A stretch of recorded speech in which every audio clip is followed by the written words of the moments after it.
The next topic is website speed checking tool.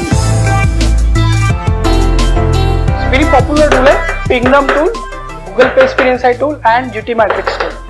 So ये tool आपको बहुत help करेंगे आपका वेबसाइट का स्पीड चेक करने में, राइट? Search Pingdom tool.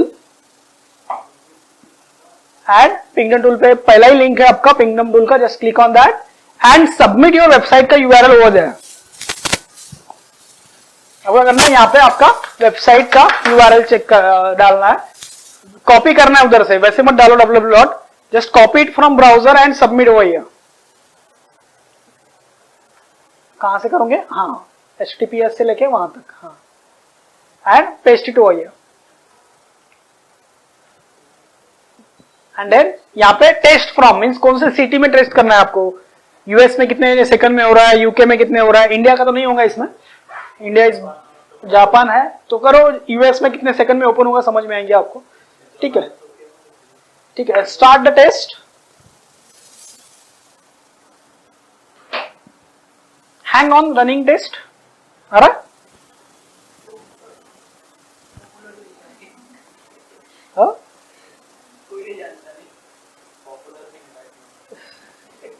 ठीक है, नीचे जाओ, नीचे जाओ. हाँ, ओके, वाह, इसका से बहुत फास्ट ओपन हो रहा है. इसका 81 ग्रेड मिला है इसको. ये Pingdom का खुद उनका सिस्टम. और request, very important. Request means जब ब्राउजर आपके सर्वर पे जाता है तो उसको 23 बार कम्युनिकेशन करना पड़ रहा है आपके वेबसाइट, तब जाके आपका पेज ओपन हो रहा है, राइट? फॉर एग्जाम्पल, जो कम्युनिकेशन होता है आपका आपके ब्राउजर से और आपके सर्वर से, जैसे आपने जो डेटा डाला है कहां पे डाला है? आपके वेबसाइट में डाला है, राइट? फॉर एग्जाम्पल,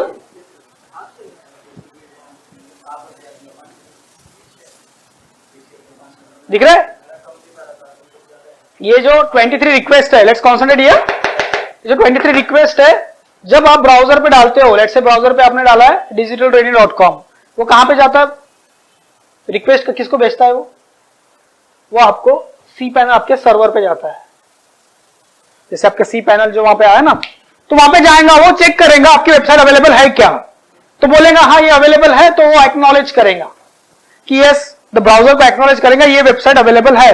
तो ये एक बार जब कम्युनिकेशन हो रहा है तो ये कितना रिक्वेस्ट? एक रिक्वेस्ट हो गया. ऐसे कितने रिक्वेस्ट हो रहे हैं? 23 रिक्वेस्ट हो रहे. मींस जब अभी इमेज चाहिए, ब्राउजर को क्या चाहिए? इमेज चाहिए. वेबसाइट तो लोड करनी है ना, इमेज चाहिए उसको, कोड चाहिए उसको, तो 23 चीजें चाहिए उसको, तब जाके आपका पेज लोड हो रहा है. कितने सेकंड में? 4.28 सेकंड में आपका पेज लोड हो रहा है. सो एवरीवन हैज डिफरेंट, सबका अलग अलग होगा. अभी देखो, ये improvement, page performance improvement suggestion बोल रहा है. Make fever HTTP. आपने क्या किया? सारे पेज को HTTP टू HTTP रिडायरेक्शन किया. तो कमांड जा रही है हर एक को कि पहले HTTP पे ओपन हो रहा है, देन HTTPS पे जा रहा है, रिडायरेक्ट हो रहा है ना वो. तो कम करो बोल रहे थोड़े से, तो और भी स्पीड बढ़ेगा, लेकिन वो तो मुझे जरूरी है, तो निग्लेक्ट द प्रॉब्लम. बट आपको लगता है ये एक्सपायर इडर डालो या फिर ये चीजें डालो, ये डेवलपर को आपको बोलना है कि ट्राई करो ये होता है क्या सॉल्व. नहीं होता होगा तो लीव इट ब्लैंक. ये डेवलपर एंड के इशू है, राइट? हाँ, नीचे जाओ. सबसे ज्यादा जो प्रॉब्लम, जो आपका जो वेबसाइट है 4.28 सेकंड पे हो रहा है, तो उसमें से 43% टाइम जो लग रहा है, लेट्स से आधा, जैसे 50% टाइम जो लग रहा है उस इमेजेस को लोड होने में लग रहा है. कितने? 2 सेकंड. 4.28 के आधा कितना होता है? 2.14 सेकंड. तो 2.14, लेट्स से 50% कंसीडर करो यहां पे. सो 50% टाइम किसको लग रहा है ओपन होने को? इमेज को. फॉन्ट को कितना लग रहा है? 28 को. Script, CSS, HTML, right? तो ये इमेज मैंने और आधे कर दिया, तो कंप्रेस कर दिया, तो क्या होगा?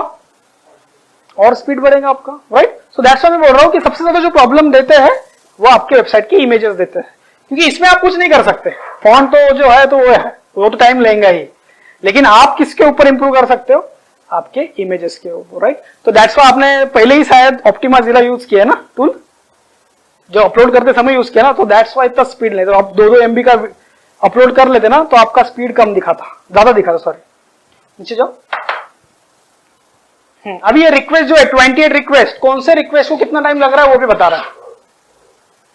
जैसे रिक्वेस्ट मैंने, आपका ब्राउजर आपके सर्वर को कमांड कर रहा है कि मुझे ये रिक्वेस्ट आई है तो इसको इन्फॉर्म करो, एक्नॉलेज करो, तो ऐसे कितने रिक्वेस्ट आए इस वेबसाइट के? 28 रिक्वेस्ट। तो पहली रिक्वेस्ट को कितना टाइम लगा, दूसरे रिक्वेस्ट को, ऐसे कितने रिक्वेस्ट है टोटल? 28।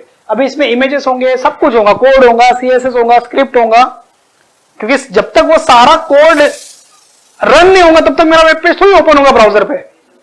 तो जो 28 रिक्वेस्ट है यहां पे वो सारे दिख रहे हैं, राइट? नीचे जाओ।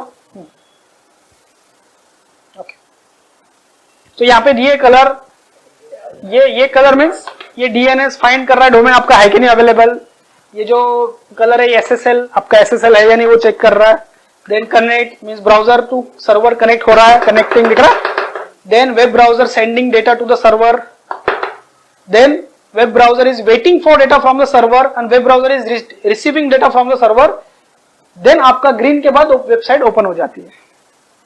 सो ग्रीन के बाद वेबसाइट ओपन हो जाती है ना, तो आपका वेब पेज आपको लोड होते हुए दिख जाएगा। सो ये by using Pingdom you can able to check कि क्या प्रॉब्लम दे रही है, कहां पे आपका वेब पेज कहां पे लैग कर रहा है। यहाँ पे आपको 17 सेकंड दिखेंगे, 15 सेकंड दिखेंगे, तो आपको कुछ ना कुछ तो करना ही पड़ेगा। So by using this tool, you can able to check the performance of your web page or the speed of your web page. और ऑलरेडी आपने 2-2, 4-4 MB के इमेज लिए होंगे तो आपने वो डिलीट करना पड़ेगा, और क्योंकि आप कोडिंग तो कुछ नहीं कर सकते, CSS, जावा तो कुछ नहीं कर सकते, और डेवलपर भी कुछ नहीं कर पाएगा क्योंकि वो तो टाइम उतना लगना तो लगना ही है, राइट? लेकिन आप जो कंट्रोल कर सकते हैं वो क्या कर सकते हो, आप इमेजेस के ऊपर आप कंट्रोल रख सकते हो, right? This is how you can use the पिंगडम।